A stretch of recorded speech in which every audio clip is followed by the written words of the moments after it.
Para sahabatku, hidup ini pasti dualitas kan? Ada orang yang memuji kita dan pasti kita senang. Tapi ada juga orang yang menghina kita dan pasti kita tergores oleh hinaan itu. Apakah Bapak Ibu bisa menciptakan semua orang harus memuji Bapak Ibu? Gak bisa kan? Dan saya berulang kali mengatakan, kita tidak bisa mengendalikan pikiran orang, kita tidak bisa mengendalikan persepsi orang terhadap kita tidak bisa menghentikan mulut orang mau bicara apa, kita tidak bisa mengendalikan orang harus bertindak apa kepada kita.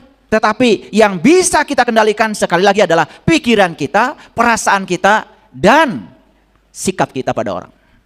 Jadi yang namanya pujian dan hinaan itu akan selalu ada dalam hidup. Seperti awan. Awan itu kadang hitam, kadang putih. Kadang ada, kadang tidak ada. Tetapi jangan lupa, kita ini bukan awan. Kita ini langit biru yang menyaksikan awan datang dan pergi. Itu yang disebut dengan kesadaran. Sama seperti kita nonton HP kita. Ada berita kebakaran kita tonton. Ada berita banjir kita tonton. Tapi HP kita tidak terbakar. Dan HP kita tidak basah dengan berita banjir. Betul? Nah kita itu harus jadi layar HP ini. Layar HP ini. Jadi penyaksi. Biarkan semua datang dan pergi apa adanya. Ibu cantik sekali. Karena kita punya definisi tentang cantik. Sehingga disebut cantik itu karena kita memberi makna pada kata cantik. Kita yang memberi makna pada kata cantik itu. Sehingga disebut ibu cantik sekali. Langsung terbang. Tapi ketika ada orang lain, maaf ya, ibu ini kurang cantik. Kata kurang cantik dimaknai oleh kita. Dan menyatakan kita ini jelek lah, katakan. Karena diberi makna oleh kita, kata yang tadinya netral itu jadi menyakitkan kita.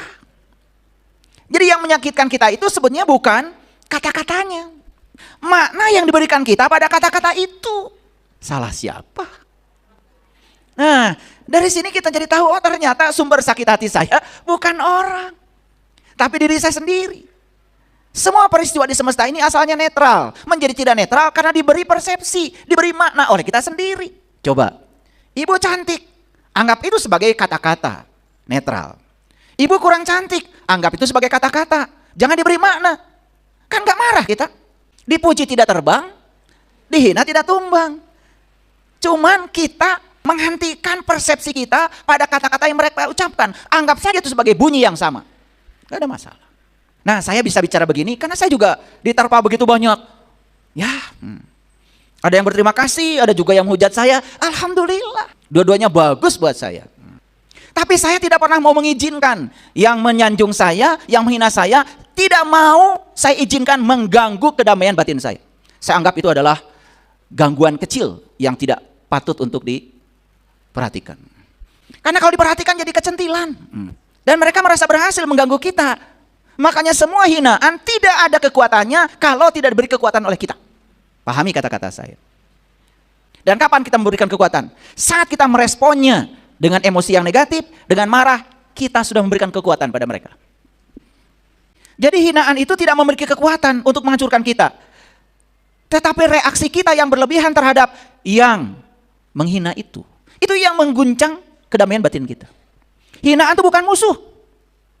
Bukan musuh yang harus dilawan. Tetapi hinaan itu adalah mitra untuk menguji kekuatan batin kita. Inilah sudut pandang Nabi Muhammad, sudut pandang Nabi Isa, sudut pandang Nabi Ibrahim, sudut pandang Nabi Nuh terhadap mereka-mereka yang menghambat perjalanan dakwahnya. Itu cara pandang mereka seperti itu. Saya memotret cara pandang mereka, coba cara pandang mereka gunakan oleh kita. Keren. Jadi kata-kata hinaan akan memiliki kekuatan saat kita memberikan penilaian terhadap kata-kata itu. Ketika kita menilai terhadap kata-kata yang dilontarkan oleh orang, pasti keluarnya kan benar, salah, baik, buruk, betul? Ketika disebut benar oleh kita, kita tersanjung. Ketika disebut salah oleh kita, apalagi yang punya kemelekatan pada harga diri, pasti akan marah. Dan kita lupa, yang membuat kita marah itu kan sebenarnya reaksi emosi kita, bukan hinaan itu. Para nabi, para rasul, orang-orang yang hebat meningkatkan kualitas dirinya, melihat hinaan bukan sebagai ancaman, tapi hinaan itu sebagai sarana latihan mental. Bapak Ibu, mohon maaf. Pernah nggak disebut bodoh oleh orang lain? Apa kita benar-benar bodoh? Kan enggak. Yang tahu kita kan kita sendiri. Betul nggak? Tetapi ketika kata bodoh itu diizinkan dan diberi kekuatan oleh kita, itu yang menghancurkan diri kita. Sehingga kata bodoh yang orang lain katakan itu dibenarkan oleh kita. Coba, saya tidak seperti yang kamu sebutkan. Saya tidak seperti yang kamu pikirkan. Kamu gak tahu aja siapa saya. Orang-orang yang suka menghina kita itu sebetulnya orang yang sama sekali tidak mengenal siapa kita. Jadi buat apa menanggapi yang semacam itu? Bagi para nabi, para rasul, dan orang-orang hebat yang sudah mencapai pencerahan dalam hidupnya, malah justru mereka itu bisa mengubah hinaan itu dari sesuatu yang menjatuhkan menjadi alat yang bisa memperkuat diri. Kan beda sedikit sama kalian. Begitu dihina langsung jatuh aja. Dan kita menganggap jatuhnya kita oleh hinaan orang. Padahal dijatuhkan oleh kita sendiri. Jadi kadang-kadang kita juga harus merenungkan. Jangan-jangan hinaan itu adalah kritikan. Karena kita juga tidak tahu niat orang menghina itu apakah untuk menjatuhkan kita atau untuk membesarkan kita. Kan kita juga tidak tahu. Tapi sudut pandang kita terhadap semua penghalang itu yang harus diubah. Dan itulah yang keren dari para nabi, para rasul.